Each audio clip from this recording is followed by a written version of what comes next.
The carriage wheels groaned against the muddy path as it made its way through the dense Pennsylvania fog. Inside, Elias Dellinger pressed his forehead against the cold glass, watching as the familiar silhouette of Dellinger Manor emerged from the mist like a spectre rising from its grave. 10 years had passed since he'd last seen his ancestral home. 10 years confined to the stone walls and iron bars of Blackwood Asylum, where his screams about shadowy figures and whispering voices had been silenced with laudanum and cold water treatments. "We've arrived, sir," the driver announced, his voice tinged with unmistakable relief. No one from the nearby town of Millbrook willingly approached the Dellinger property after nightfall. Not since the hanging of 1842. Elias stepped down from the carriage, his boots sinking slightly into the rain-soaked earth. At 32, he was already older than any Dellinger male had lived to be in 6 generations. The asylum doctors had called it coincidence. The townsfolk called it a curse. "Will you be needing help with your belongings, sir?" the driver asked, already backing away, eyes darting nervously toward the manor's windows. "No," Elias replied, lifting his single leather suitcase.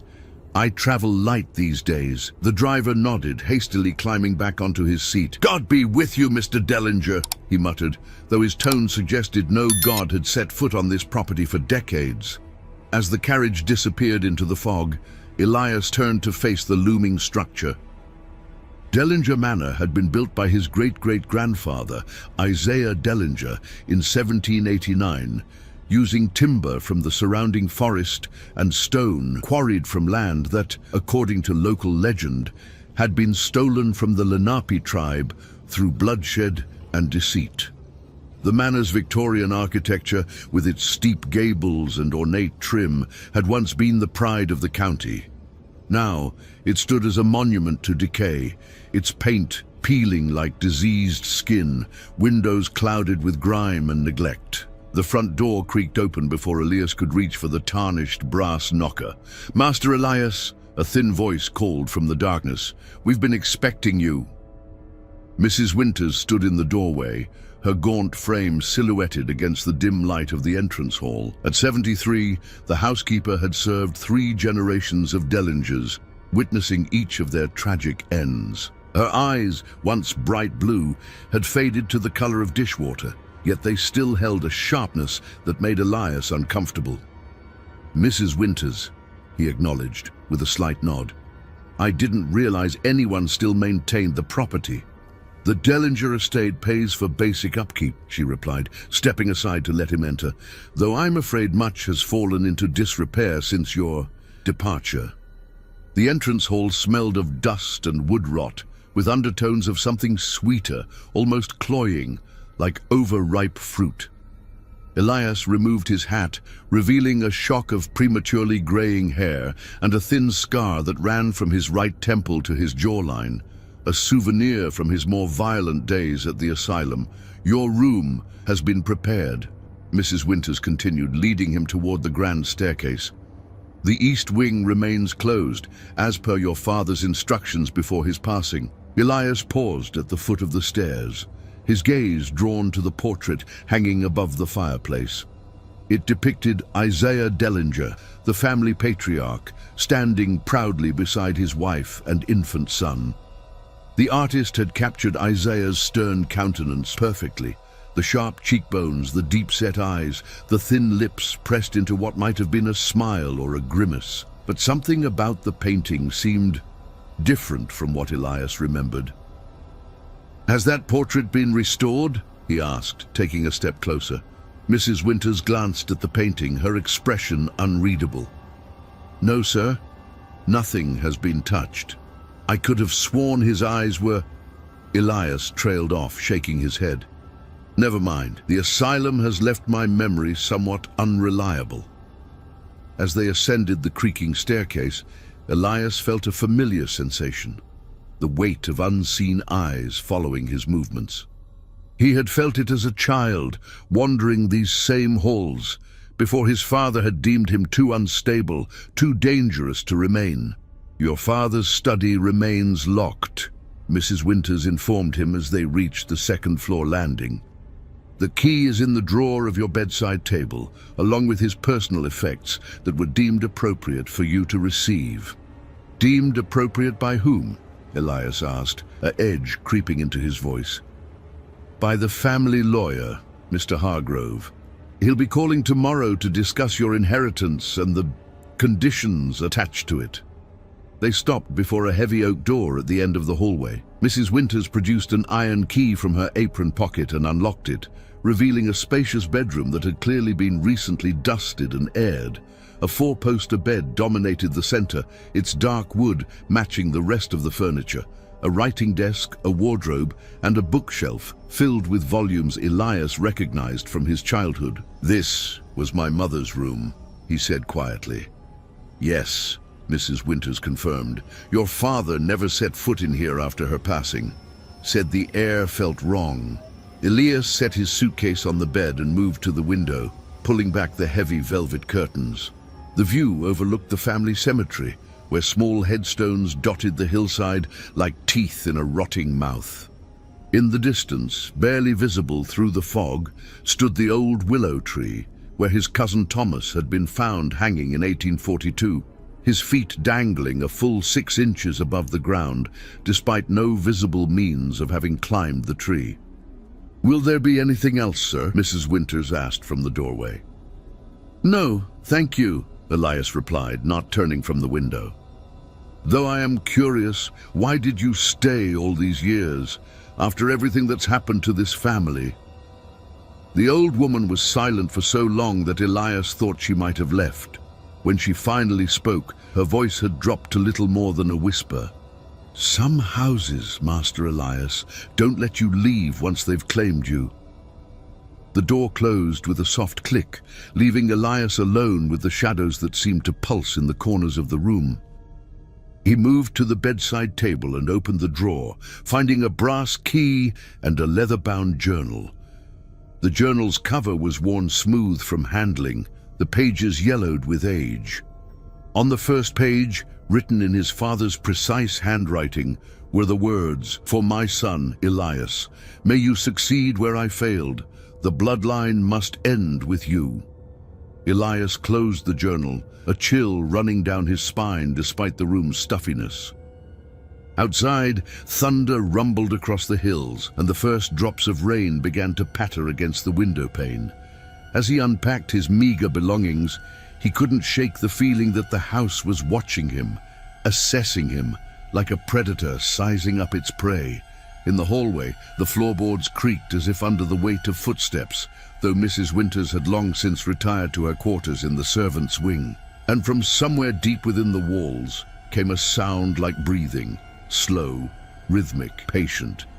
Elias Dellinger had returned home, and the house had been waiting. Morning arrived with reluctance, grey light filtering through the fog that clung to Dellinger Manor like a shroud. Elias awoke with a start, his nightshirt damp with sweat despite the room's chill. In his dreams, he had wandered the East Wing, the Forbidden Wing, where doors opened onto rooms that shouldn't exist and corridors stretched into impossible geometries. At the end of one such corridor, he had found a nursery where every cradle contained a small, withered corpse, each bearing the unmistakable Dellinger features: the high forehead, the sharp chin, the deep-set eyes that seemed to follow him even in death. He sat up, pressing the heels of his hands against his eyes until stars burst behind his eyelids. The doctors at Blackwood had warned him that nightmares might persist even after his release, a side effect of the treatments and the gradual reduction of his medications. But these dreams felt different, more vivid, more purposeful. A soft knock at the door interrupted his thoughts. "Breakfast is served in the morning room, sir," Mrs. Winters called through the door. "And Mr. Hargrove has sent word that he'll arrive at 11. "Thank you," Elias replied, his voice rough with sleep. "I'll be down shortly." After dressing in one of his father's old suits, found hanging in the wardrobe, preserved as if waiting for his return, Elias made his way downstairs. The morning light did little to soften the manor's oppressive atmosphere. If anything, it highlighted the decay. Water stains on the ceiling, cracks in the plaster, the faded patterns of once vibrant wallpaper. The morning room was located at the back of the house, its large windows overlooking what had once been a formal garden, but was now an overgrown tangle of weeds and brambles. A small table had been set with a modest breakfast of toast, eggs, and coffee. As Elias took his seat, he noticed a folded newspaper beside his plate. The Millbrook Gazette, dated the previous day, featured a small article on the front page. Last of the Dellingers returns. Elias Dellinger, sole surviving heir to the infamous Dellinger fortune, has been released from Blackwood Asylum after a decade of confinement. Sources close to the family lawyer confirm that Dellinger has returned to claim his inheritance, despite local superstitions surrounding the property and its troubled history. Readers will recall the tragic circumstances of the Dellinger family, whose male heirs have met with untimely and often violent ends for generations. Elias set the paper aside, his appetite diminishing. He had hoped for some measure of privacy, but in a town as small as Millbrook, such hopes were foolish. No doubt his return was already the subject of gossip in every parlor and tavern. As he sipped his coffee, bitter and oversteeped, his gaze was drawn to a small door at the far end of the room, partially hidden behind a heavy curtain. He didn't recall it from his childhood, but then again, certain parts of the house had been strictly off-limits to him as a boy. Curiosity piqued, he rose from the table and crossed to the door. It was smaller than standard, perhaps 5 feet tall, with no visible handle or keyhole. The wood was darker than the surrounding paneling, almost black, and carved with intricate patterns that seemed to shift when viewed from different angles. "That door doesn't open, sir." Elias turned to find Mrs. Winters standing in the doorway, a silver coffee pot in her gnarled hands. Her expression was carefully neutral, but her knuckles were white where they gripped the pot's handle. "It's not a door at all," she continued, moving to refill his cup. "Just a decorative panel, part of the original construction." "Strange place for decoration," Elias observed, running his fingers along the carvings. They felt warm to the touch, almost feverish, despite the room's chill. "The Dellingers have always had unusual tastes in architecture," Mrs. Winters replied. Her eyes never left the door as she spoke. "Your great-great-grandfather was said to have designed the house himself, incorporating elements from his travels abroad. To where? Place is best not discussed at breakfast, sir." She set the coffee pot down with a finality that suggested the conversation was over. "Mr. Hargrove will be here soon. Perhaps you'd like to review your father's journal before he arrives?" Elias nodded, recognizing the deflection but choosing not to press. He returned to his seat, though he could still feel the warmth of the carvings lingering on his fingertips. After breakfast, he retreated to his father's study, using the brass key from the bedside drawer to unlock the heavy oak door. The room beyond was exactly as he remembered it from childhood. Walls lined with bookshelves, a massive desk positioned before the window, leather chairs worn smooth from use. The air smelled of pipe tobacco and old paper, with undertones of the same sweet rot scent that permeated the rest of the house. Elias settled into his father's chair, the leather creaking beneath his weight, and opened the journal he'd found the night before. His father's handwriting filled page after page, neat and precise at first, then increasingly erratic as the entries progressed. Most detailed mundane business matters, crop yields from tenant farms, investments in railroad stocks, disputes with neighboring landowners. But interspersed among these were stranger entries, often written in a different ink, sometimes in what appeared to be code or a foreign language. One entry, dated 3 months before Elias's commitment to Blackwood, caught his eye. He spoke of the figures again today. Claims they stand at the foot of his bed each night, whispering. Dr. Morris suggests increased doses of laudanum, but I fear it only dulls his awareness without stopping what's happening. The pattern repeats itself, just as it did with Thomas, with my father, with all of them. The blood calls to blood. I've consulted the book again, but the pages relevant to our situation remain indecipherable. Perhaps that's for the best. Some knowledge is too dangerous, even in pursuit of breaking the cycle. The east wing grows colder despite the summer heat. Something is gathering strength there, waiting. I've sealed off the nursery completely. No one is to enter under any circumstances. Elias frowned, trying to recall the figures his father had mentioned. His memories of the time before Blackwood were fragmented at best, flashes of terror, arguments overheard through doors. His father's face contorted with a mixture of fear and resignation. The asylum doctors had attributed his condition to hereditary madness, pointing to the Dellinger history of mental instability as evidence. But his father's journal suggested something else, something his father had understood, or at least suspected. A knock at the study door interrupted his thoughts. "Mr. Hargrove has arrived, sir," Mrs. Winters announced. "He's waiting in the drawing room." Elias closed the journal and tucked it into his jacket pocket. "Thank you, Mrs. Winters. I'll see him now." The drawing room, like much of the house, had seen better days.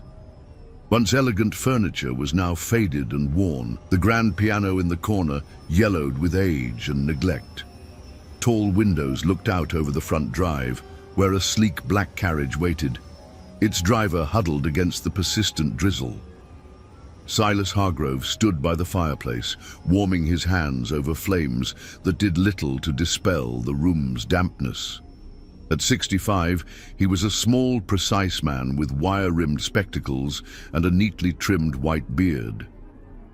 The Hargrove family had served as lawyers to the Dellingers for 4 generations, almost as if bound by the same curse, though their fates had been considerably less tragic.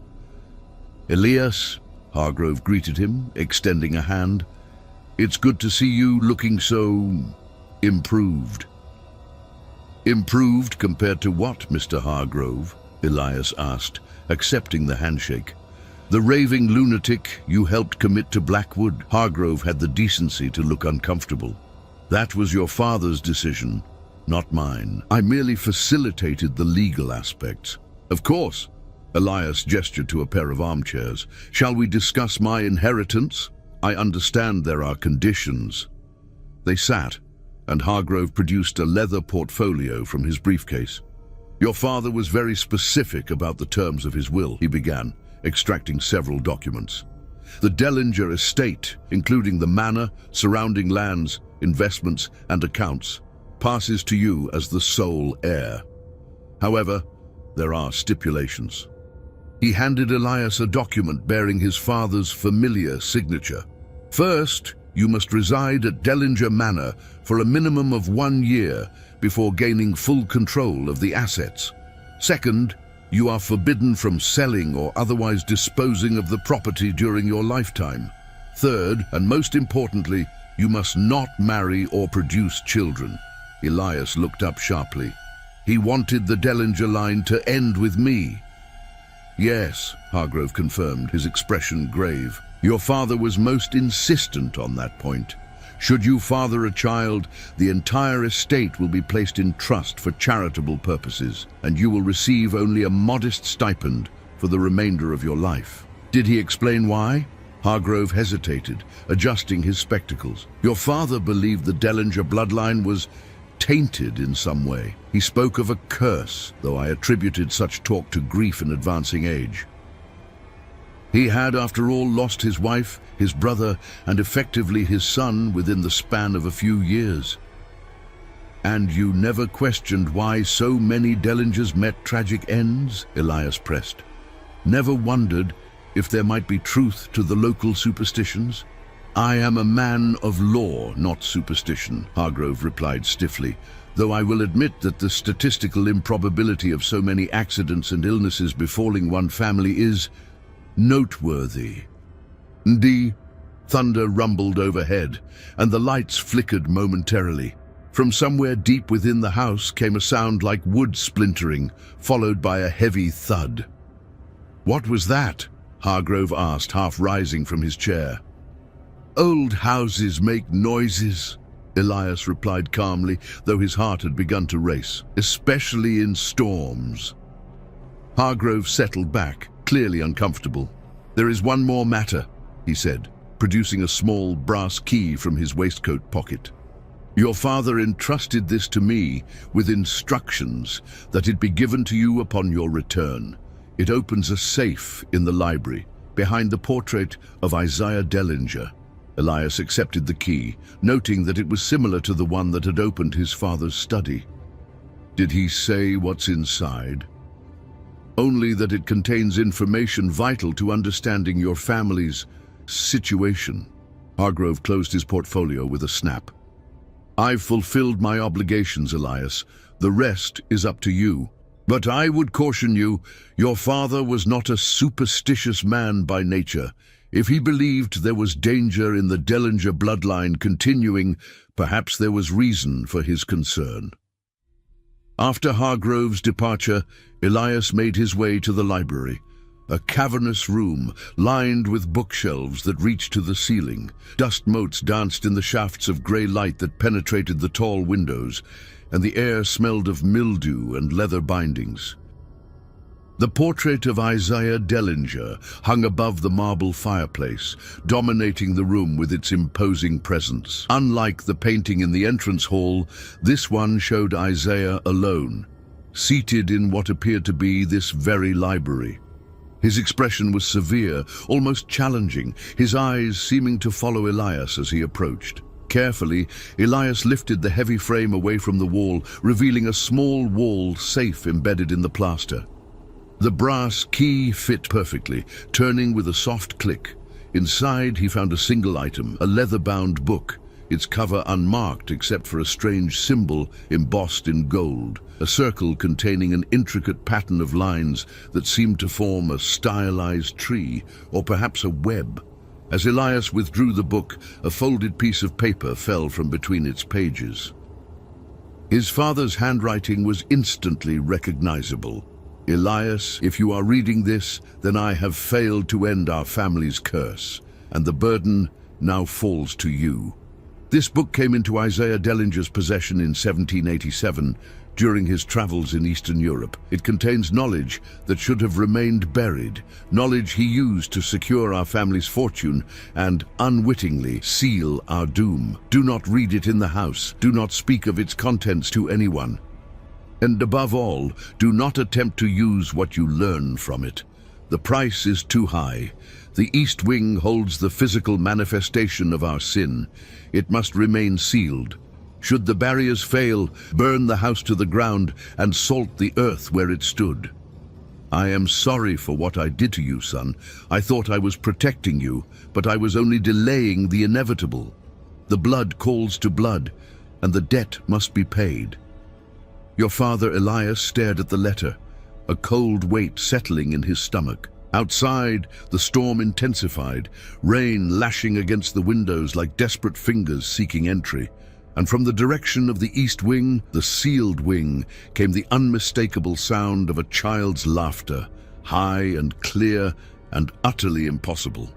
The book felt unnaturally warm in his hands, almost alive. As he tucked it into his jacket alongside his father's journal, Elias couldn't shake the feeling that he had just set something in motion, something that had been waiting for his return all these years. In the portrait above the fireplace, Isaiah Dellinger's painted eyes seemed to gleam with satisfaction. The storm showed no signs of abating as evening approached, transforming the grounds of Dellinger Manor into a sodden wasteland. From his position at the library window, Elias watched lightning fork across the sky, briefly illuminating the family cemetery on the hillside. For a moment, just a moment, he thought he saw figures moving among the headstones, their forms indistinct in the downpour. The book from the safe lay on the desk behind him, still unopened. He had spent the afternoon poring over his father's journal instead, searching for clues about the curse that had plagued the Dellinger line. The entries grew increasingly erratic in the months leading up to Elias's commitment to Blackwood, filled with references to the bargain, the debt, and the hunger in the walls. His father had been convinced that the East Wing was the epicenter of whatever malevolence haunted their family, that something was growing stronger there, feeding on the Dellinger bloodline. A soft knock at the library door pulled Elias from his thoughts. "Dinner is served, sir, Mrs." Winters announced, her thin frame silhouetted against the hallway light. "Though I'm afraid it's a simple affair. The storm has prevented the delivery of fresh provisions from town." "That's fine, Mrs. Winters," Elias replied, gathering the journal and the mysterious book. "I'm not particularly hungry." The old woman's gaze lingered on the items in his hands, her expression unreadable. "Finding answers, are you, sir?" "Perhaps," Elias said carefully. "Did you know my father well, Mrs. Winters?" "I served him for 30 years, she replied. "I watched him change from a hopeful young man to what he became at the end." "And what was that exactly?" Mrs. Winters was silent for a long moment, her rheumy eyes fixed on the portrait of Isaiah Dellinger. "Afraid," she finally said. "Not for himself, but for you. He believed he could end it, you see, break the pattern. That's why he sent you away, to protect me, to protect the world from what you might become." She turned to leave, then paused in the doorway. "The East Wing has been sealed for a reason, Master Elias. Some doors are meant to stay closed." After a sparse dinner of canned soup and stale bread, Elias retired to his room with the book and journal. Rain continued to batter the windows, and wind howled through the eaves like a living thing in pain. The electricity flickered intermittently, threatening to plunge the manor into darkness at any moment. Sitting at the writing desk, Elias finally opened the mysterious book from the safe. Its pages were made of a material he couldn't identify, not quite paper, not quite parchment, with a texture that reminded him uncomfortably of skin. The text was written in multiple languages, some recognizable, Latin, Greek, Hebrew, others completely foreign to him. Interspersed among the text were diagrams and illustrations of disturbing anatomical precision. Human figures with organs exposed, strange symbols carved into flesh, rituals involving blood and bone. One section, marked with the same tree-like symbol that adorned the cover, had been partially translated into English in the margins. The handwriting was cramped and hurried, nothing like Isaiah Dellinger's confident script from the portraits. "Blood of the bloodline, freely given, opens the way. What passes through cannot be undone. The exchange is permanent. Prosperity for progeny. The firstborn of each generation serves as vessel and sustenance until the debt is paid in full." Elias frowned, trying to make sense of the cryptic notes. They suggested some kind of bargain or ritual, one involving blood sacrifice and something passing between worlds. Had Isaiah Dellinger, the family patriarch, performed such a ritual to secure the family's fortune? And if so, what exactly had he invited into their bloodline?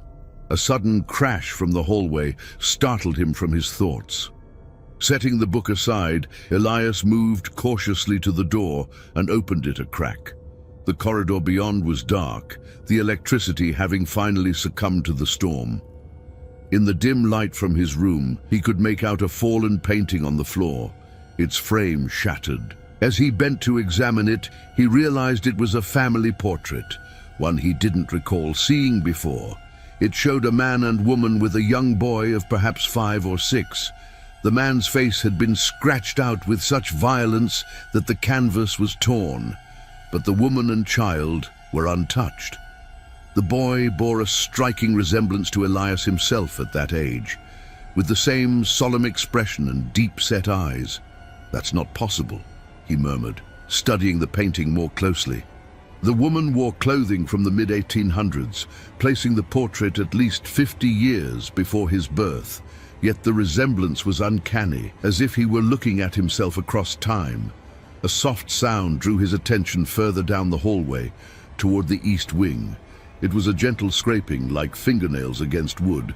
Elias straightened, straining to see through the darkness. At the far end of the corridor, where it turned toward the sealed wing, he caught a glimpse of movement, a small, pale shape disappearing around the corner.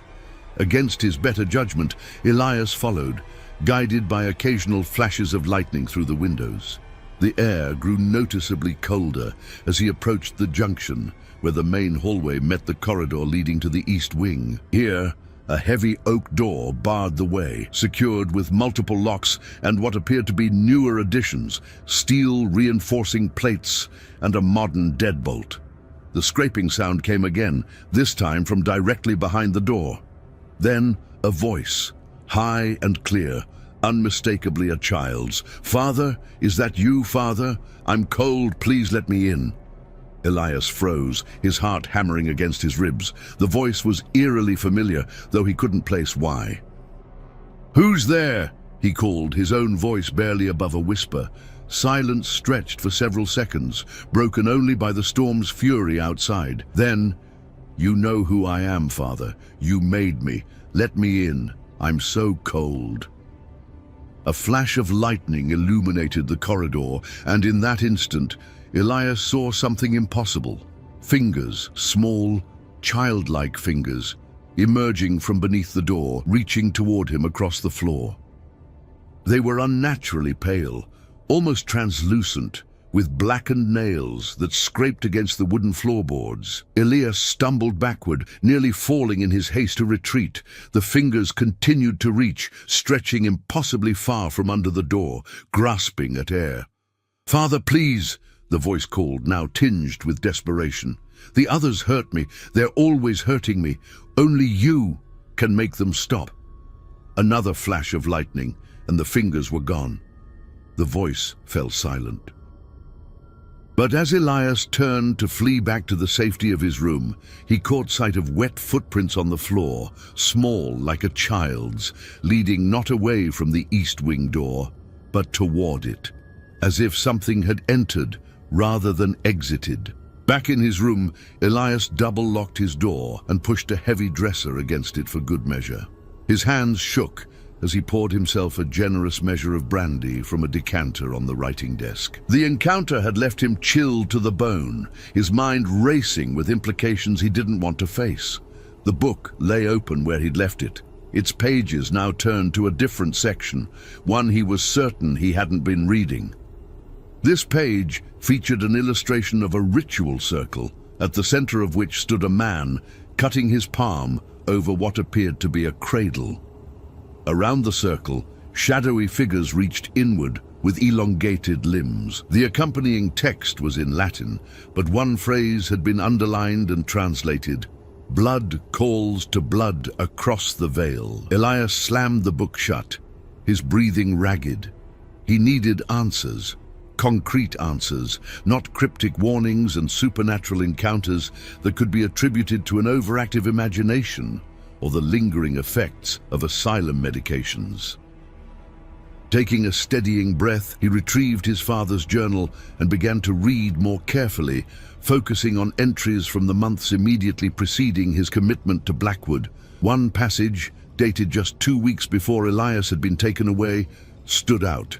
E found his way into the East Wing yesterday despite the locks, claims he was following the other children. When questioned, he described with perfect clarity the nursery that has been sealed for over a century, down to the mobile above the cradle, a detail recorded in no family history, known only to those who have seen it with their own eyes. He spoke of the hungry ones who live in the walls and of a baby that cries without ceasing.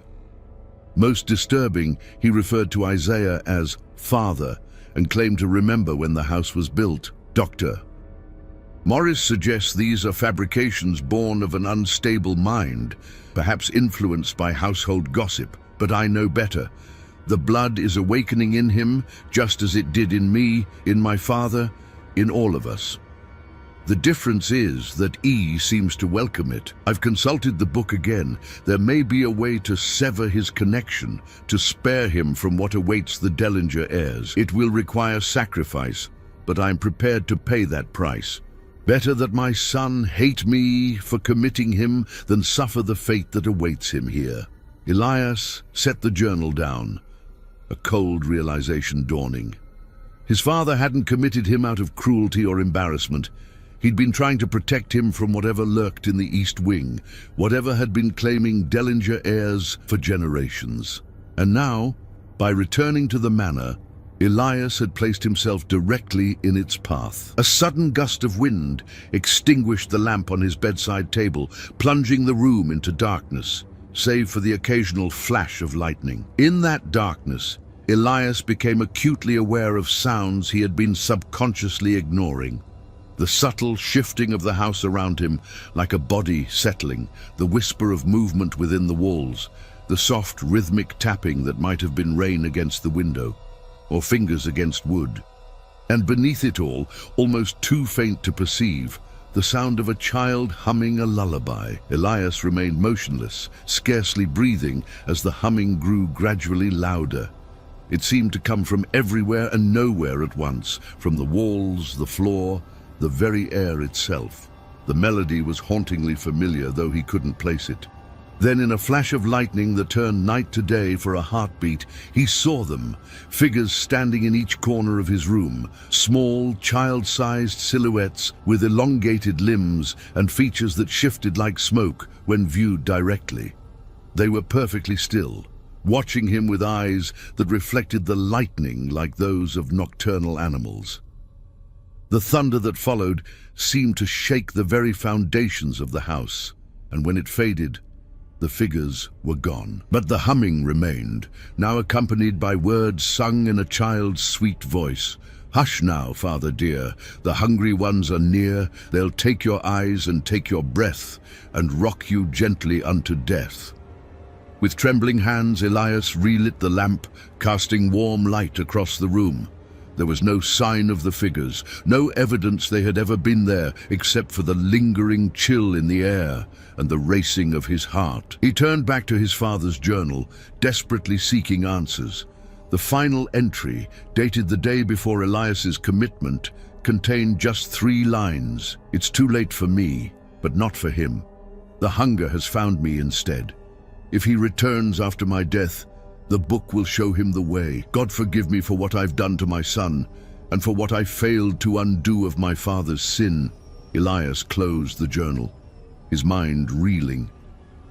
Whatever had happened in this house, whatever bargain Isaiah Dellinger had made, it was still unfolding, still claiming victims from the family line.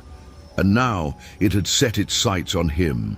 He needed to see the East Wing. Despite the warnings, despite the danger, he needed to understand what was sealed away there, what had been feeding on Dellinger blood for generations.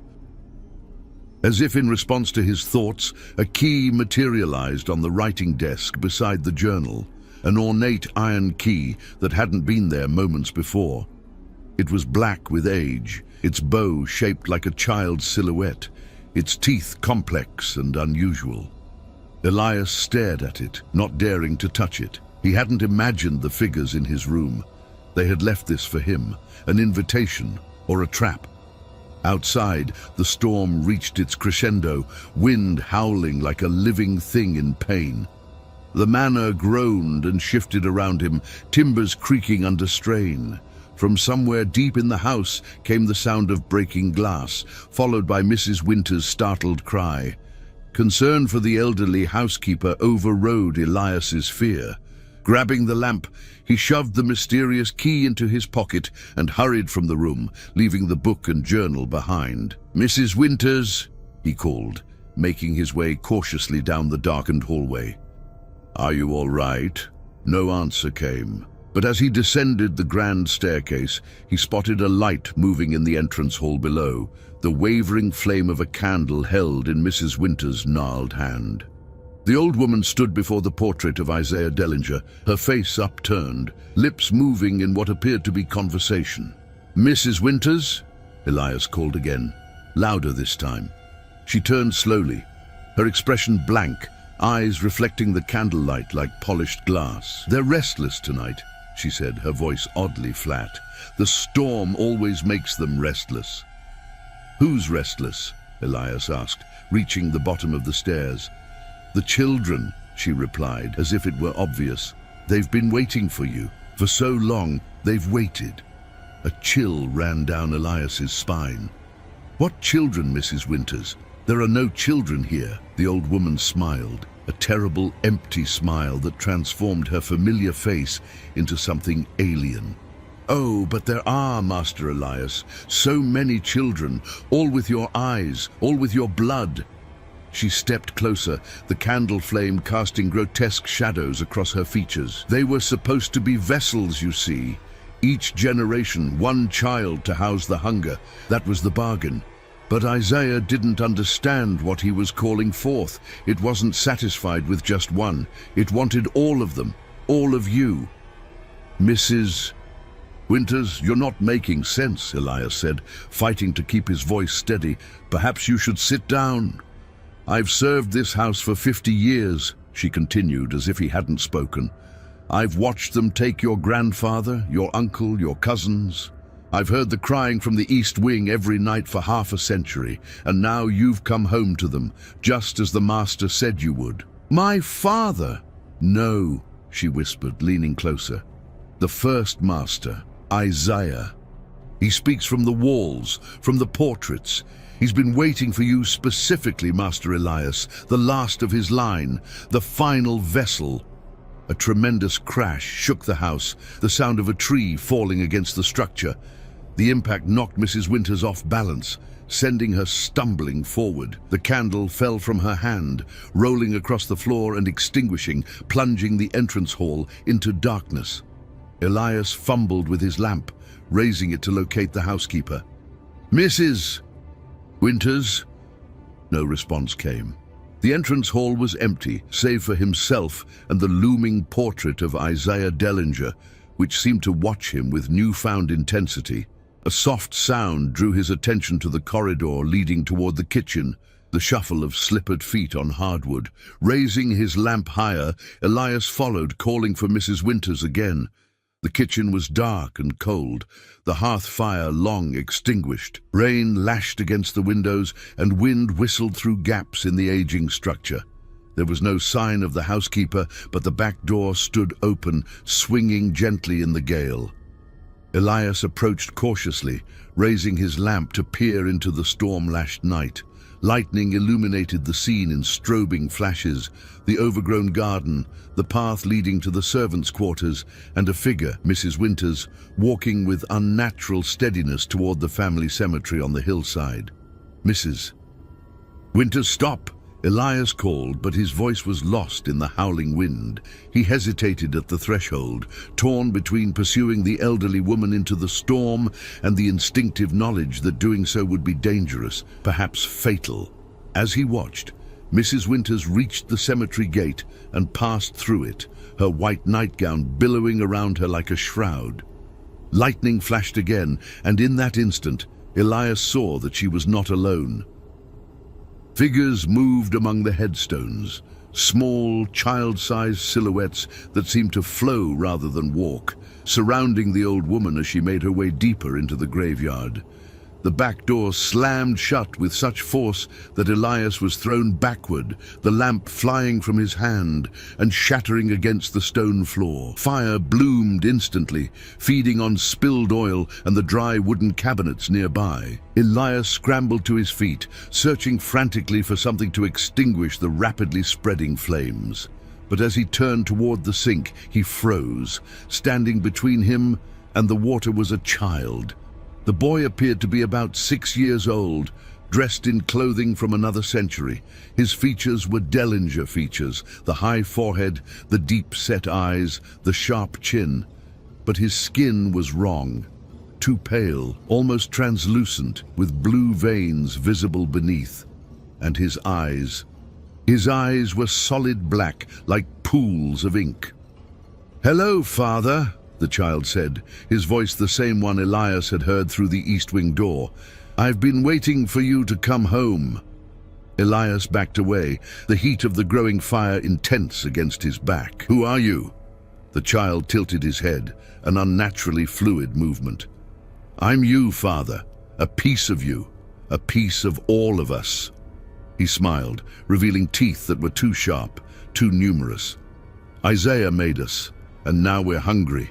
The boy took a step forward, and as he did, his form seemed to ripple and distort, limbs elongating, fingers stretching into claws. Behind him, more figures appeared in the doorway. Children of various ages, all with the same Dellinger features, all with the same wrong skin and black eyes. Elias turned and ran, fleeing through the burning kitchen into the dining room beyond. Behind him, he heard the patter of small feet and the high, excited laughter of children at play. The sound was all wrong, too eager, too hungry.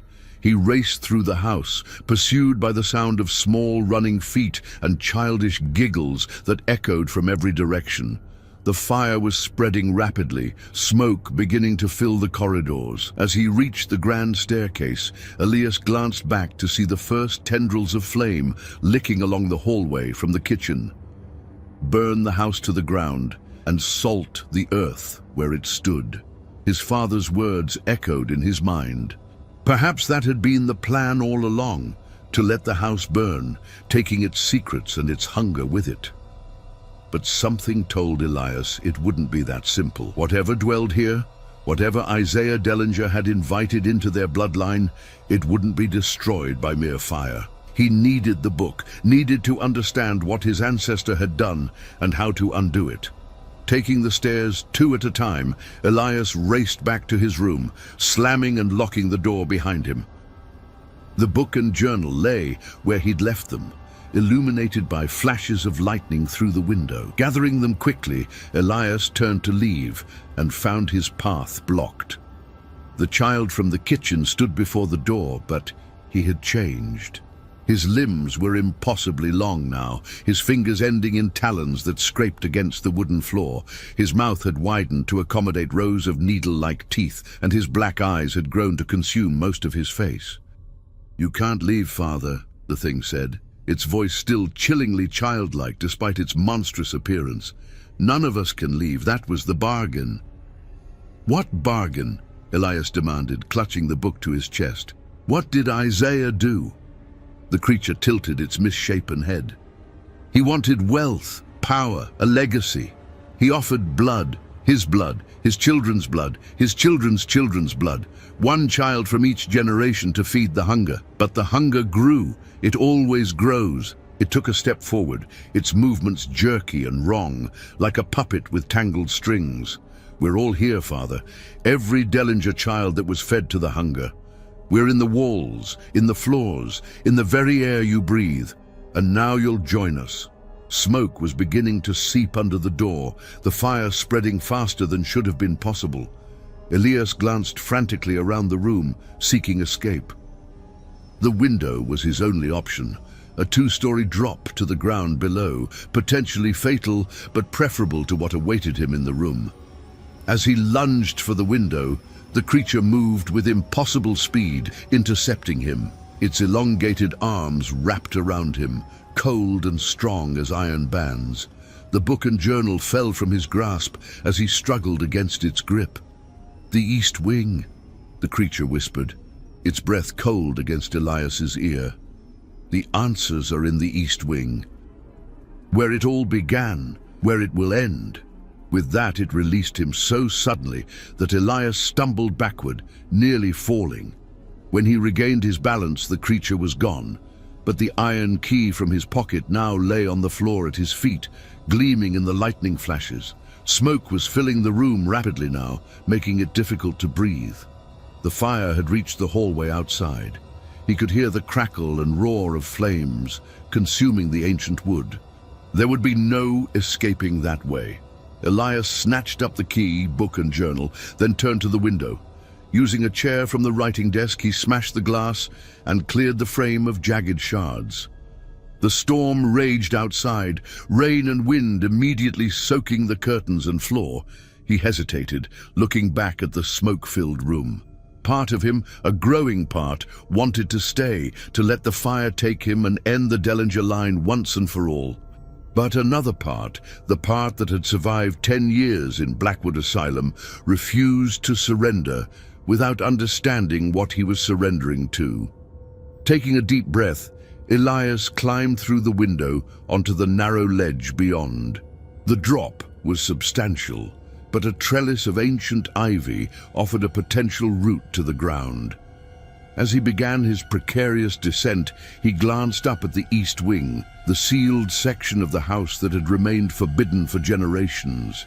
A light burned in one of its windows, a warm, inviting glow that stood in stark contrast to the storm and the spreading fire. And silhouetted against that light was a figure, a woman in old-fashioned dress, her hand pressed longingly against the glass. For an instant, their eyes met across the gulf of rain and darkness. Then lightning struck nearby, temporarily blinding Elias.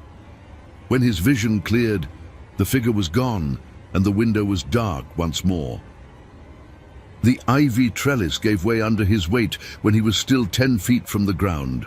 Elias fell hard, the impact driving the breath from his lungs and sending pain shooting through his ankle. The book and journal tumbled from his grasp, landing in the mud nearby. As he lay there, struggling to breathe, a voice carried to him on the wind, Mrs. Winters, calling his name from the direction of the cemetery. Her tone was wrong, though, too eager, too hungry. Gathering the book and journal, Elias forced himself to his feet, wincing at the pain in his injured ankle. The manor was now fully engulfed in flames, fire pouring from windows and climbing toward the roof. The heat was intense, even from where he stood, the roar of the inferno competing with the storm's fury. But the east wing remained untouched by the flames, as if protected by some invisible barrier. The iron key felt heavy in Elias's pocket, pulling him toward that forbidden section of the house like a lodestone. Lightning illuminated the scene again, and in that flash, Elias saw them. Dozens of figures standing at the edge of the woods surrounding the property. Children of all ages, all with Dellinger features, all watching him with black, hungry eyes. Among them stood Mrs. Winters, her nightgown soaked with rain and something darker, her eyes as black and empty as those of the children surrounding her. "Come home, Master Elias." Her voice carried on the wind, though her lips didn't move. "Come home to us." The figures began to advance, slowly, inexorably, moving as one toward him. Clutching the book and journal tightly, Elias turned and limped toward the only part of Dellinger Manor that remained untouched by the flames, the east wing, where it had all begun, and where, one way or another, it would end. The east wing's entrance was hidden behind a tangle of overgrown shrubbery that had clearly been left untended for decades. Unlike the grand facade of the main house, this section was built of darker stone, with narrow windows set deep into the walls, like suspicious eyes. A small door, almost invisible beneath a curtain of ivy, appeared to be the only way in. Elias glanced back at the burning manor, flames now engulfing the roof and sending sparks spiraling into the storm-lashed sky.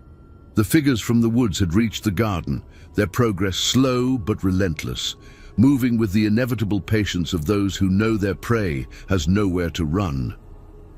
The iron key felt unnaturally cold in Elias's hand as he approached the east wing door.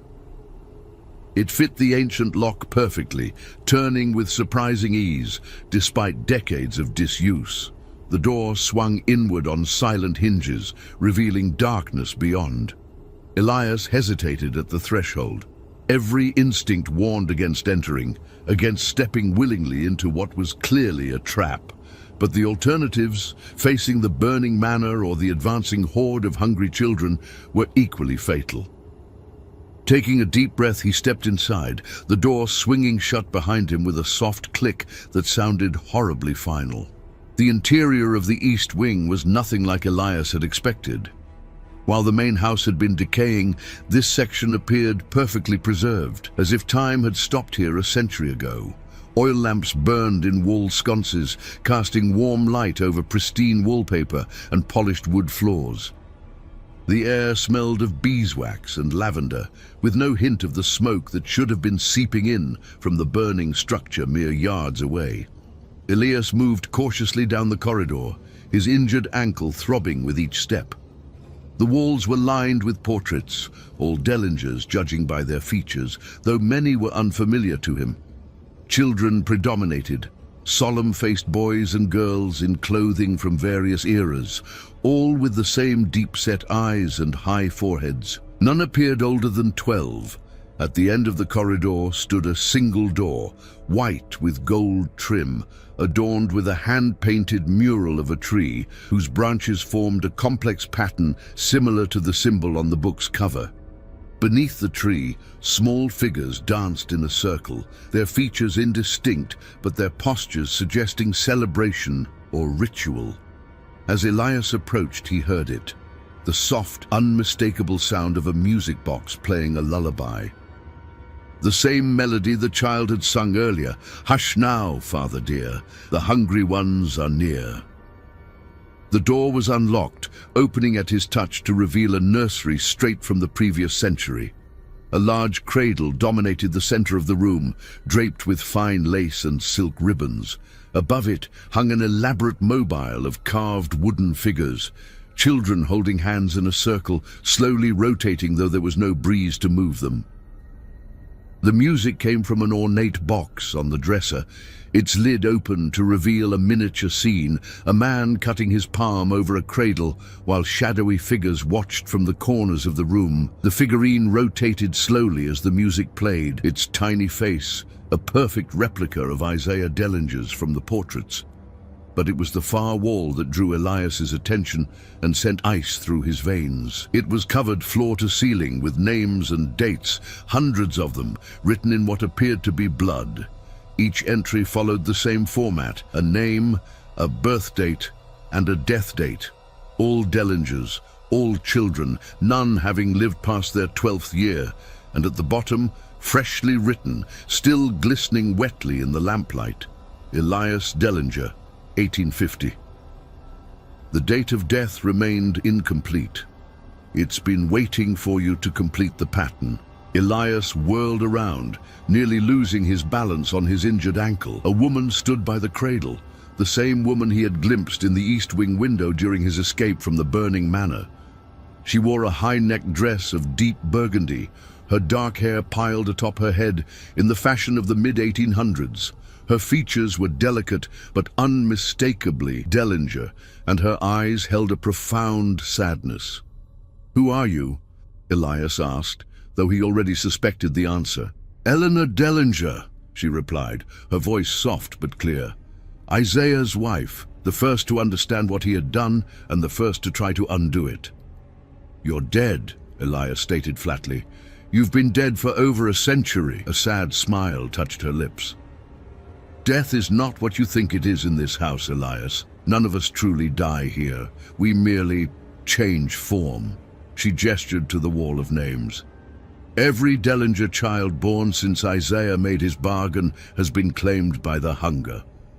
Their bodies die, but their essence remains, trapped, transformed, fed upon by what dwells between the walls." "What did he do?" Elias demanded, clutching the book tightly. "What bargain did Isaiah make?" Eleanor's gaze dropped to the cradle. "We could not have children," she said softly. 10 years of marriage, and my womb remained barren. Isaiah was the last of his line, desperate for an heir to carry on his name and inherit the fortune he had built. He became obsessed with finding a solution, any solution." She moved to the music box, closing its lid and silencing the eerie melody.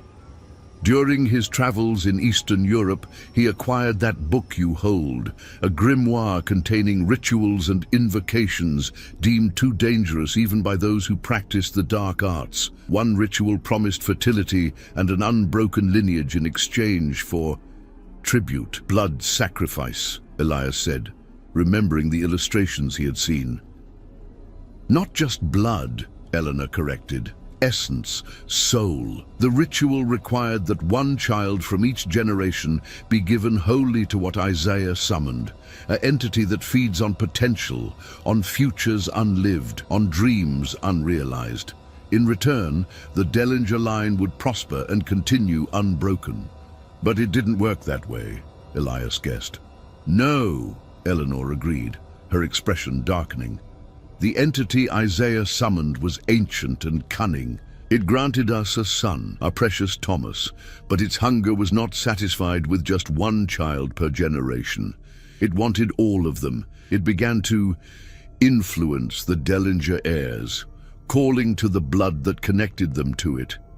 Madness, they called it. The Dellinger madness, passed down through generations.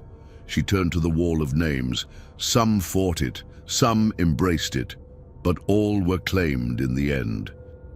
The entity feeds on them slowly, savoring their essence over decades, keeping them suspended between life and death. That's what you've been seeing, fragments of Dellinger children, neither fully alive nor truly dead, puppeted by the hunger that dwells in this house. Elias thought of the child in the kitchen, of the figures in the woods, of Mrs. Winters with her black, empty eyes. And my father, he knew about this. Your father discovered the truth when he was about your age, Eleanor said. He found the book just as you did. He tried to break the cycle by sending you away, by ensuring you would never have children of your own. He thought if the Dellinger line ended with you, the entity would have no more vessels to fill, no more essence to feed upon. But it lured me back, Elias realized. It needs me to complete the pattern. Eleanor nodded gravely. You are the last, Elias, the last vessel. The entity has been waiting for you, growing stronger on the accumulated essence of generations of Dellinger children, preparing for the moment when it could claim the final descendant and break free of the constraints Isaiah placed upon it. Break free? Elias echoed, a chill running down his spine. What happens then? Its hunger is insatiable, Eleanor said simply. What it has done to the Dellinger line, it will do to others. It will spread, feeding on the essence of children, growing ever stronger. Isaiah didn't understand what he was calling forth, what he was setting loose upon the world. Outside, the storm had reached a fever pitch, wind howling around the east wing like a living thing in pain.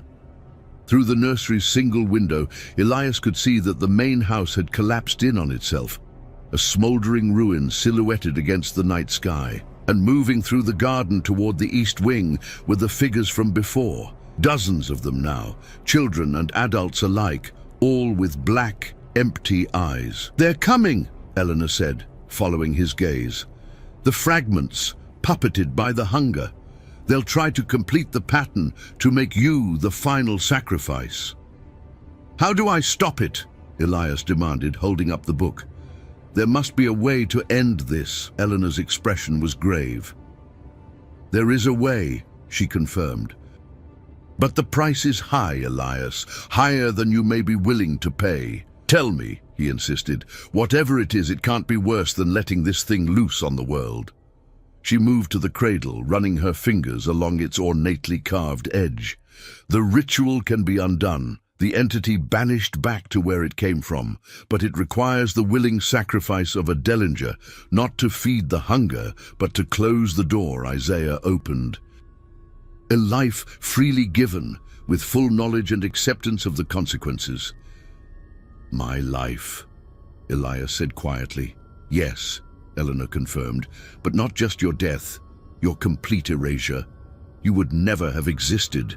The entire Dellinger line would be wiped from history as if it had never been. Is that even possible? The entity exists partially outside of time, Eleanor explained. It feeds on potential, on what might have been. The ritual would use that same power to unmake what was. Isaiah Dellinger would have died childless in 1788, his name forgotten, his legacy erased. Every Dellinger who came after, including you, would be undone. Elias tried to comprehend the enormity of what she was suggesting. Not just death, but complete non-existence. Everyone he had ever known would continue their lives with no memory of him or his family. It would be as if the Dellingers had never been born, had never lived, had never suffered. What do I need to do? He asked, his decision made. Eleanor's eyes filled with a mixture of sorrow and pride. The ritual must be performed where it began, here, in this nursery, where Isaiah first cut his palm over our son's cradle and invited the hunger into our bloodline. She moved to the dresser and opened a drawer, removing a silver dagger with a bone handle carved with the same tree-like symbol from the book. Your blood must be given willingly, with full understanding of the sacrifice. The words are in the book, the final pages, which Isaiah tore out, but I preserved. From within the folds of her dress, she produced several yellowed pages, handing them to Elias. The text was written in the same mixture of languages as the rest of the book, but beneath each line, a translation had been carefully added in a feminine hand, Eleanor's presumably. As the last of the line, your sacrifice carries the weight of all who came before, she continued. It will be enough to close the door and send the hunger back to its own realm. A tremendous crash shook the east wing, the sound of the entrance door being broken down. Childish laughter echoed through the corridors, accompanied by the patter of dozens of small running feet. "They're inside," Eleanor said urgently. "You must begin the ritual now, before they reach the nursery." Elias nodded, setting the book and journal aside and taking the dagger and torn pages. The silver blade gleamed in the lamplight, seeming to pulse with its own inner light. "Will it hurt?" he asked, surprising himself with the childlike question. Eleanor's expression softened. "No, dear one. It will feel like falling asleep, and then nothing. No pain, no memory, no existence." The sounds of approach grew louder. Doors opening and closing, furniture being overturned, the hungry giggles drawing ever nearer. "I'll hold them off as long as I can," Eleanor promised, moving toward the nursery door. "Begin the ritual. Don't stop, no matter what you hear or see." As she reached for the door handle, Elias called out, "Wait! Are you real? Or are you part of it? Part of the hunger?" Eleanor turned back, a sad smile on her lips. "I am what remains of the woman who loved her husband, despite his terrible mistake, who loved her son even as she watched the hunger consume him from within, who has waited over a century for someone strong enough to end what Isaiah began." She met his gaze directly. "I am as real as anything in this house, Elias, and I am so very sorry for the burden that has fallen to you." With that, she slipped through the door, closing it firmly behind her. Almost immediately, Elias heard her voice in the corridor beyond, stern, commanding, speaking words in a language he didn't recognize, but which made the air in the nursery vibrate with power. Turning to the task at hand, he studied the ritual described on the torn pages. It was deceptively simple. A circle drawn in the blood of the sacrifice, symbols marked at the cardinal points, words spoken with clear intent and full understanding of their meaning. The dagger was to be plunged into the heart at the ritual's conclusion, sealing the sacrifice and closing the door between worlds. Using the silver dagger, Elias cut his palm deeply, letting the blood pool before beginning to trace the required circle on the nursery floor. The wood seemed to drink his blood eagerly, the red liquid disappearing almost as quickly as it was applied. "Still," he continued, marking the symbols as directed and speaking the words Eleanor had translated. Outside the nursery, chaos erupted. Crashes and thuds shook the walls, accompanied by inhuman shrieks of rage and pain. Eleanor's voice continued its steady chant, though it grew increasingly strained. As Elias completed the circle and began the final invocation, the nursery door burst open. Mrs. Winters stood in the doorway, or what remained of Mrs. Winters. Her body had been twisted and elongated, limbs bent at impossible angles, her mouth stretched to accommodate rows of needle-like teeth. Behind her crowded the children Elias had seen before, their forms similarly distorted, black eyes gleaming with hunger. "Stop him!" shrieked a voice from within Mrs. Winter's ruined form, a voice that was not hers, that had never been human. "He must not complete the ritual." The creatures surged forward but seemed unable to cross the blood circle Elias had drawn. They prowled its perimeter, snarling and snapping, their elongated limbs reaching toward him but falling just short. Eleanor appeared behind them, her form now translucent, fading. "Finish it, Elias," she called. "I cannot hold them much longer." Elias raised the dagger, its silver blade catching the lamplight. The final words of the ritual fell from his lips, words of unmaking, of erasure, of an end that was also a beginning. As he spoke, the room began to shimmer and distort around him, reality itself seeming to bend and warp. The creatures howled in fury and desperation, their forms beginning to dissolve like smoke in a strong wind. Mrs. Winter's body collapsed in on itself, black ichor pouring from her eyes and mouth. The children melted away one by one, their hungry eyes the last part to fade.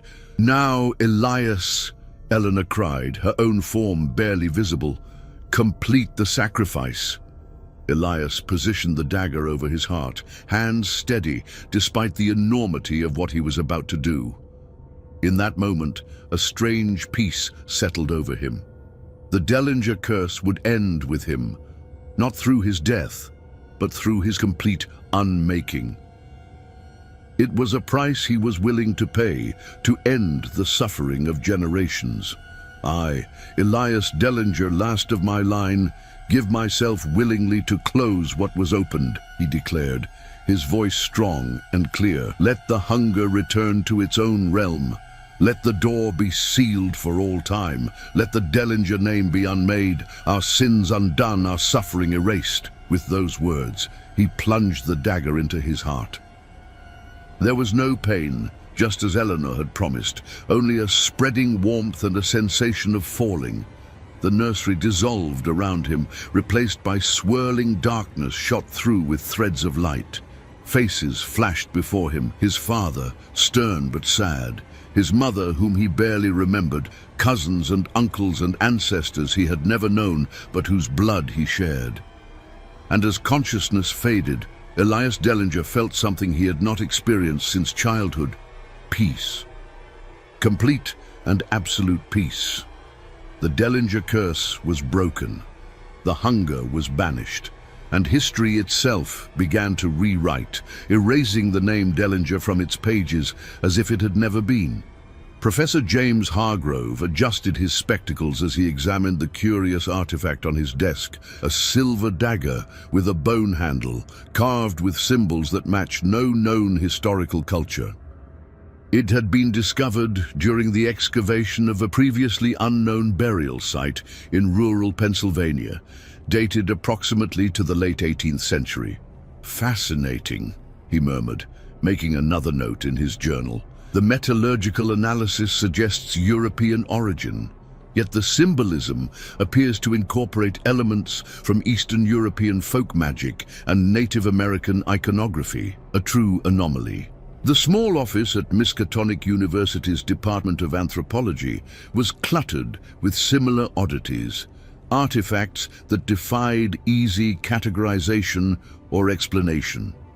James had built his academic reputation on studying such objects, on finding the threads that connected them to known historical contexts. But this dagger was proving particularly challenging. A knock at his office door interrupted his contemplation. "Come in," he called, carefully setting the dagger aside. His research assistant, Sarah Chen, entered with a stack of papers and a concerned expression.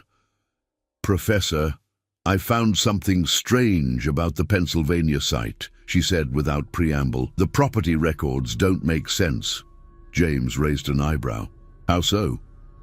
"According to county records, the land where we found the burial site was purchased in 1787 by a man named Isaiah Dellinger," Sarah explained, spreading several documents on the desk. "He began construction on a large manor house, but apparently died before its completion. The property was abandoned and eventually reclaimed by the county for unpaid taxes." "That seems straightforward enough," James noted. "Tragic, but not unusual for the time period." "That's just it," Sarah insisted. I can find no other records of this Isaiah Dellinger. No birth certificate, no marriage license, no death certificate. It's as if he appeared out of nowhere, purchased the land, and then vanished from history. James frowned, intrigued despite himself. Historical gaps were not uncommon, particularly from that era, but complete absence was unusual. What about the burial site itself? Any indication of who might have been interred there? Sarah shook her head.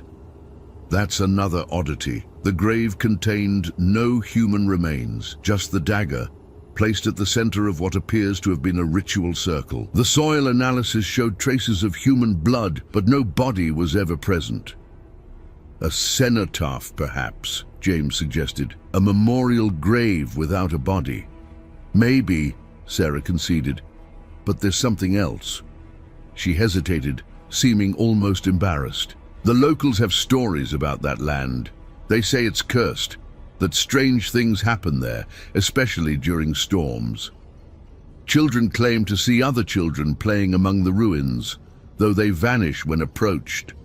And everyone agrees that the area feels wrong somehow, cold even on the hottest days. James smiled indulgently.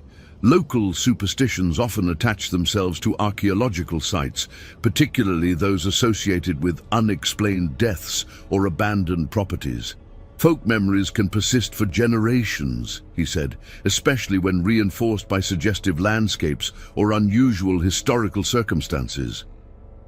I know, Sarah agreed, but I visited the site yesterday and... She trailed off, looking uncomfortable. And, James prompted, I heard singing, she admitted quietly.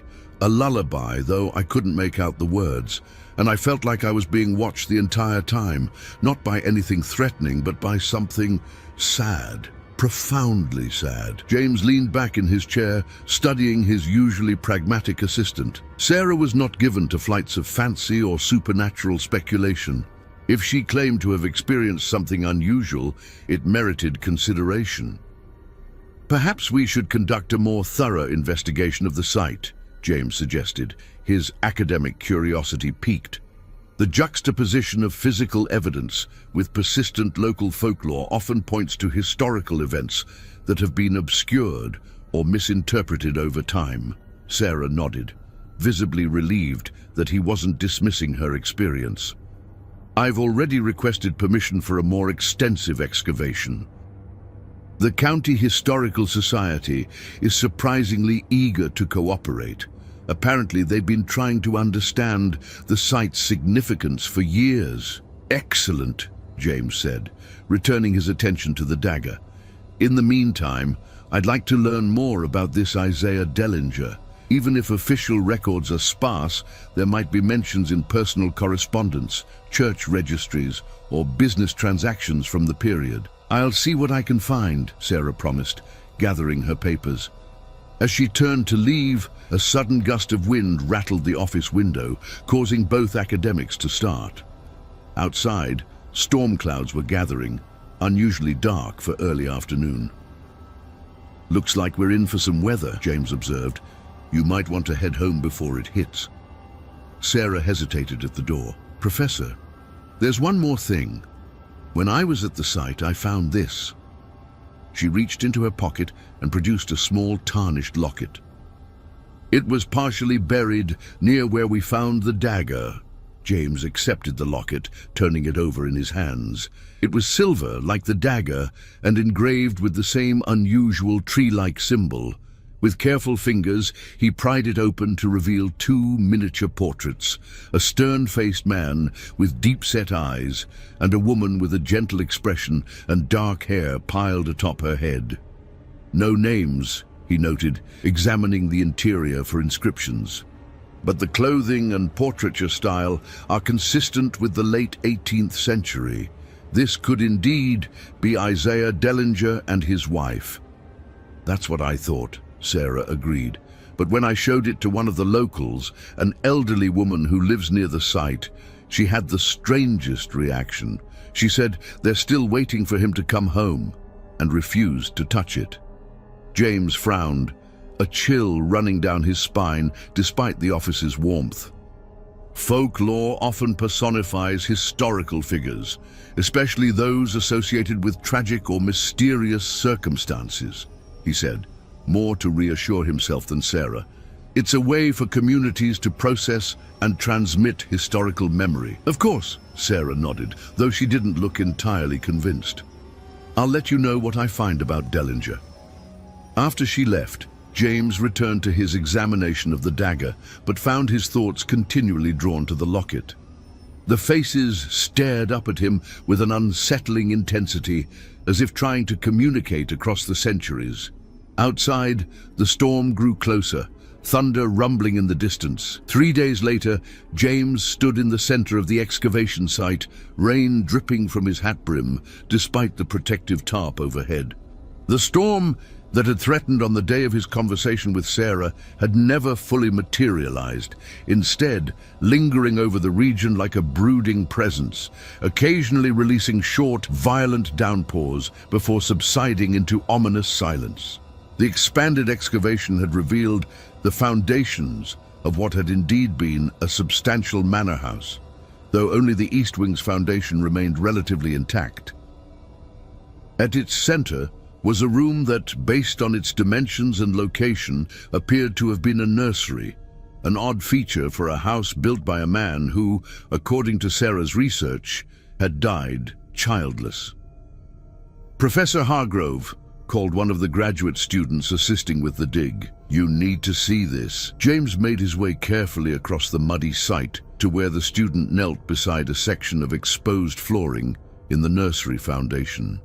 Unlike the stone used for the structural elements, this was wood, remarkably well preserved given its age, as if protected from the elements by some unknown means.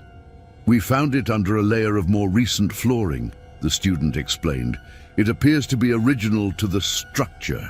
James crouched for a closer look, immediately understanding the student's excitement.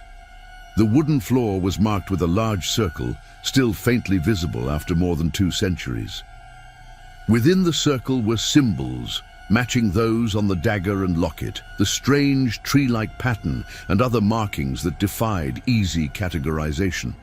"It appears to be some kind of ritual space," James murmured, tracing one of the symbols with a gloved finger. "Consistent with certain folk magic practices of the period, though the specific symbolism is unusual." "That's not all," the student said, pointing to the center of the circle. "Look at this." In the exact center of the circle was a dark stain, a deep red-brown that had penetrated the wood so thoroughly that it remained visible despite the passage of time. James didn't need laboratory analysis to recognize it as blood. "Take samples," he instructed, "and photograph everything before we proceed. This could be significant." As the student moved to comply, Sarah approached, holding a folder and wearing an expression that suggested important news. "I found him," she said without preamble. "Isaiah Dellinger, or rather, I found where he came from." James straightened, his interest piqued. "Go on." "He was born in London in 1750, the son of a moderately successful merchant," Sarah explained, opening the folder to reveal copies of various documents. "He came to America in 1775, apparently to establish a trading outpost for his father's company. What's interesting is that he seems to have disappeared for nearly a decade. From 1778 to 1787, there's no record of his whereabouts or activities."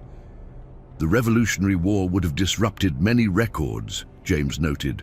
"True, but this is different," Sarah insisted. "It's as if he deliberately dropped out of sight. When he reappears in 1787, he purchases this land and begins construction on the manor. He also marries a woman named Eleanor Blackwood, daughter of a Philadelphia physician." "The woman from the locket," James surmised. "Most likely," Sarah agreed. "Here's where it gets strange. According to a letter I found in the Blackwood family archives, Isaiah and Eleanor were desperate to have children. Eleanor's father mentions consulting with specialists and trying various treatments, all without success. Not unusual for the time," James observed. "Infertility was poorly understood, and effective treatments were virtually non-existent. "Yes, but listen to this," Sarah said, extracting a fragile yellowed letter from the folder. "This is from Eleanor to her sister, dated March 1788. Isaiah has returned from his journey with renewed hope. He speaks of a solution he has discovered, one that defies conventional understanding, but which he swears will grant us the child we so desperately desire. I confess I am frightened by the change in him. There is a fervor in his eyes that borders on madness, and he spends hours locked in his study with a book he will not allow me to see. He has begun construction on a nursery in the East Wing, though there is no child to occupy it. When I expressed concern, he assured me that by winter we would have our son. The certainty with which he speaks chills me to the bone." James frowned, a sense of unease settling over him. "And what happened? Did they have a child?" Sarah shook her head. "That's the last letter from Eleanor in the family archives.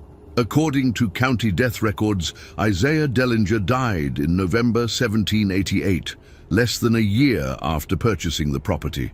The cause of death is listed simply as misadventure. There's no record of Eleanor's fate, nor any indication that they ever had a child."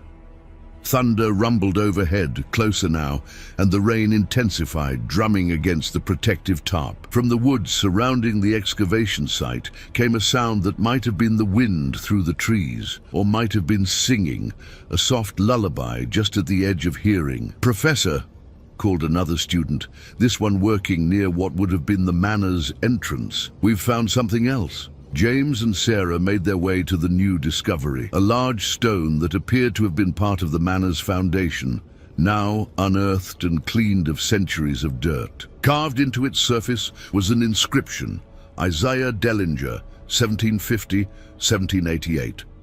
What price legacy? Below this formal epitaph, carved in a different, less practiced hand, were additional words, and his wife, Eleanor, and their son, Thomas. "And all who came after May, they find in death the peace denied them in life."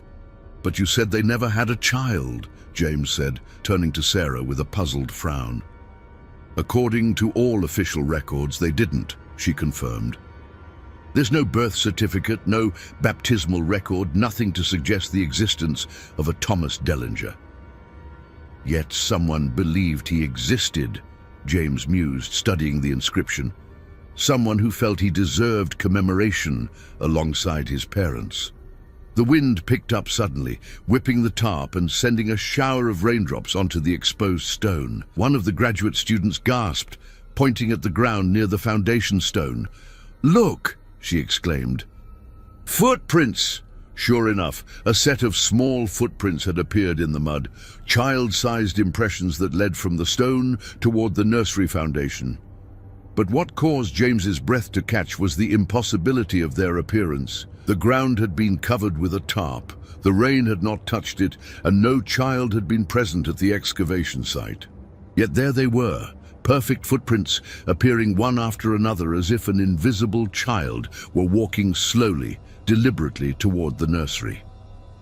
"Everyone back to the vehicles," James ordered, his academic skepticism warring with a primal instinct for self-preservation. "We're suspending work until the weather improves." No one argued. The team quickly gathered their equipment and hurried toward the line of cars and vans parked at the edge of the property. James lingered, watching in horrified fascination as the footprints continued to form, now circling the ritual area in the nursery foundation. "Professor, come on!" Sarah called from beneath an umbrella, her voice nearly lost in a crash of thunder. James turned to join her, but as he did, he caught movement from the corner of his eye, a small figure standing at the edge of the woods, partially obscured by rain and mist. A child, dressed in clothing from another century, watching the excavation site with solemn intensity. "Hello?" James called, taking a step toward the figure. "Are you lost?" The child remained motionless, and as James drew closer, he realized with a jolt that he could see through the small figure to the trees beyond. The child's features were indistinct except for the eyes, deep-set and sorrowful, holding a knowledge no child should possess. "Who are you?" James asked, his voice barely audible over the rain. The spectral child tilted its head, regarding him with those ancient eyes. When it spoke, its voice seemed to come from everywhere and nowhere at once. "I am what remains when everything else is taken. I am the echo of what never was." Lightning split the sky, momentarily blinding James. When his vision cleared, the child was gone, leaving no trace of its presence. "Professor!" Sarah was beside him now, tugging at his arm. "We need to go. Now!" James allowed himself to be led back to the vehicles, his mind struggling to rationalize what he had seen. Hallucination brought on by stress and suggestion, perhaps, or a trick of the light and weather, combined with his immersion in the site's mysterious history. Yet as they drove away, he couldn't shake the child's words from his mind. "I am the echo of what never was." That night, in his campus apartment, James dreamed of the Dellinger property. In his dream, the manor stood intact, a grand structure of dark stone and wood, its windows glowing with warm light despite the storm that raged around it. The east wing rose slightly higher than the rest, its architecture subtly different, more ornate. James found himself approaching the front door, which swung open at his touch. Inside, the entrance hall was dominated by a large portrait of a stern-faced man, Isaiah Dellinger, recognizable from the locket miniature, but somehow more imposing, more alive. "We've been expecting you, Professor," said a voice from the shadows. A woman emerged, Eleanor Dellinger, her dark hair piled atop her head, just as in the locket portrait. She wore a burgundy dress with a high collar, her expression a mixture of sadness and resignation.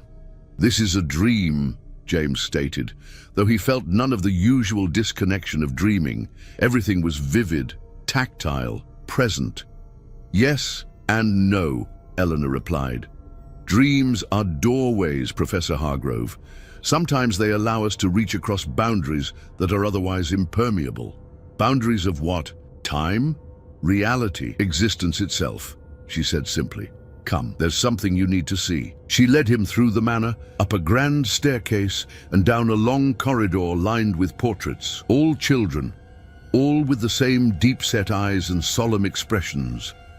At the end of the corridor stood a white door with gold trim, adorned with the now familiar tree-like symbol. The nursery, James realized. Eleanor nodded, where it began and where it ended. The door opened to reveal the room James had seen in ruins at the excavation site, now whole and furnished as it would have been in the late 18th century. A cradle stood in the center, draped with fine lace. Above it hung a mobile of carved wooden children, slowly rotating though there was no breeze. But it was the far wall that drew James's attention, covered floor to ceiling with names and dates, hundreds of them, all written in what appeared to be blood, all Dellinger names, all children, none having lived past their 12th year, and at the very bottom one final entry, Elias Dellinger, 1850-1880. "I don't understand," James said, turning to Eleanor. "Who are all these children? The historical record shows Isaiah died childless." "History was rewritten," Eleanor replied, moving to stand beside the cradle, "or rather, unmade. What you see here is the echo of a bloodline that no longer exists, that never existed, thanks to Elias's sacrifice." "Elias? The last name on the wall?" Eleanor nodded. "The last of the Dellinger line. He gave himself not just to death, but to complete erasure from history, to close the door Isaiah had opened and banish the hunger back to its own realm." "What hunger?" James asked, a chill running down his spine despite the room's warmth. "What door?" Instead of answering directly, Eleanor gestured to a book lying on a nearby table, a leather-bound volume with the tree symbol embossed on its cover. "Isaiah found this during his missing years, the decade your assistant could find no record of. He was searching for a way to ensure his legacy, to guarantee an heir despite our inability to conceive. The book contained a ritual, a bargain. A bargain with what? Something ancient, something that feeds on potential, on futures unlived and dreams unrealized. Isaiah offered it tribute, one child from each generation of Dellingers, in exchange for fertility and an unbroken lineage. James frowned, trying to make sense of this impossible narrative. But you said the Dellingers were erased from history, that they never existed. That was Elias's sacrifice, Eleanor explained. He discovered what his ancestor had done, understood the price that generations of Dellinger children had paid, and he found a way to undo it all, to close the door and banish the hunger by offering himself completely, not just his life, but his very existence. She moved to the wall of names, touching the final entry with gentle fingers. The ritual worked. History rewrote itself as if the Dellingers had never been. Isaiah died in 1788 before any child was conceived. The manor was never completed. The hunger was banished back to its own realm. Then how are we having this conversation? James asked. How can you exist to tell me this story if you were erased from history? Eleanor smiled sadly. I told you, Professor, dreams are doorways, and some echoes persist despite everything. The site remembers what happened there, even if history does not. The land remembers the blood that soaked it, the pain that permeated it, the sacrifice that cleansed it. Outside the nursery window, lightning flashed, briefly illuminating a figure standing in the garden below. A man in his 30s with prematurely graying hair and a thin scar running from his right temple to his jawline. He looked up at the window, his eyes meeting James's across the impossible gulf between them. Elias, James whispered, somehow knowing it was him. Eleanor nodded. He lingers closest of all. His sacrifice was the greatest and the most recent. The hunger is gone, banished back to its realm, but the echoes remain. We remain. Why show me this? James asked, turning back to her. Why reach across time or whatever this is, to tell me a story that never happened? Because you found the dagger, Eleanor said simply, the silver blade that Elias used to complete his sacrifice. It exists outside the rewritten history because it was the instrument of that rewriting. And now that you've brought it back to the site, the echoes are growing stronger. She moved to the nursery door, her form becoming increasingly translucent. You must return the dagger to the circle, Professor. Bury it where it was meant to rest. Only then will the echoes fade, and the last remnants of the Dellinger tragedy be allowed to dissipate. And if I don't?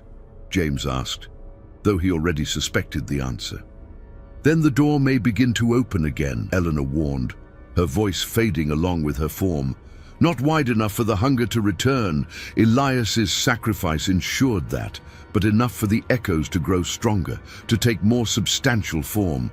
Enough for the pain to continue, endlessly repeating like a record stuck in its groove. She was nearly gone now, her voice barely audible. Free us, Professor. Let us fade completely. It's the kindness we've waited for all these years. James woke with a start, his heart racing, the dream still vivid in his mind. Rain lashed against his apartment windows and thunder rumbled in the distance, the same storm that had been lingering for days, neither advancing nor dissipating. On his bedside table lay the silver dagger, though he was certain he had left it locked in his office. Beside it was the locket, open to reveal the miniature portraits of Isaiah and Eleanor Dellinger, a couple who, according to history, had no children and left no legacy. But as James stared at the portraits, he noticed something he had missed before. Reflected in the glass covering Isaiah's stern features was another face, a child's face with deep-set eyes and a solemn expression. And in Eleanor's portrait, a similar reflection showed a young man with prematurely graying hair and a thin scar running from his right temple to his jawline, echoes of what never was. The next morning, James returned alone to the Dellinger property. The storm had finally broken, leaving behind a landscape washed clean, the ruins of the manor foundation glistening in the early sunlight. The excavation equipment stood abandoned, the team having agreed to a day's break after the strange events of the previous afternoon. James made his way directly to the nursery foundation, the silver dagger heavy in his pocket. The ritual circle was still visible in the preserved wood, the symbols clear in the morning light. At its center, the bloodstain remained, the physical evidence of a sacrifice that, if his dream was to be believed, had unmade an entire family line. Kneeling at the edge of the circle, James removed the dagger and the locket. After a moment's hesitation, he placed both at the center, directly over the bloodstain. "I don't know if you can hear me," he said aloud, feeling slightly foolish but compelled to speak nonetheless. "I don't know if any of what I experienced was real or just an elaborate construction of my subconscious. But if you're there, Elias, Eleanor, all of you, I'm doing as you asked. I'm returning what was found, letting the echoes fade." As he spoke, a breeze stirred across the excavation site, unusual given the stillness of the morning. It carried with it the faint sound of a music box playing a lullaby. And for a moment, James thought he saw them. Translucent figures standing among the ruins, a woman in a burgundy dress, a stern-faced man, and dozens of children of various ages, all with the same deep-set eyes and solemn expressions. At their center stood a man in his 30s, with prematurely graying hair and a thin scar on his face, his expression one of profound peace. The figures raised their hands in a gesture that might have been farewell or gratitude. Then, like mist under a strengthening sun, they began to fade, growing fainter until they disappeared completely. The music box melody faded with them, leaving only the natural sounds of the morning. Birdsong, the rustle of leaves, the distant murmur of a stream. James remained kneeling for several minutes, absorbing what he had witnessed. When he finally looked down at the center of the circle, the dagger and locket were gone. Not removed or stolen, but simply gone, as if they had never been there at all. In their place was a single white flower, a type James didn't recognize, with petals that seemed to shimmer slightly in the sunlight. As he watched, the flower slowly withered and dissolved into dust, which the breeze carried away across the ruins of what had once been Dellinger Manor. The echoes had faded. The story that never happened had finally found its ending. And as James rose to his feet, he felt a profound sense of completion, as if he had been part of something much larger than himself, something that spanned centuries and transcended the boundaries of conventional reality. He would continue the excavation, document the site, publish his findings, but he knew that the most significant aspect of the Dellinger property would remain forever undocumented, the echo of a bloodline that had sacrificed everything to undo a terrible mistake, to close a door that should never have been opened. As he walked back to his car, James glanced one last time at the ruins of the East Wing.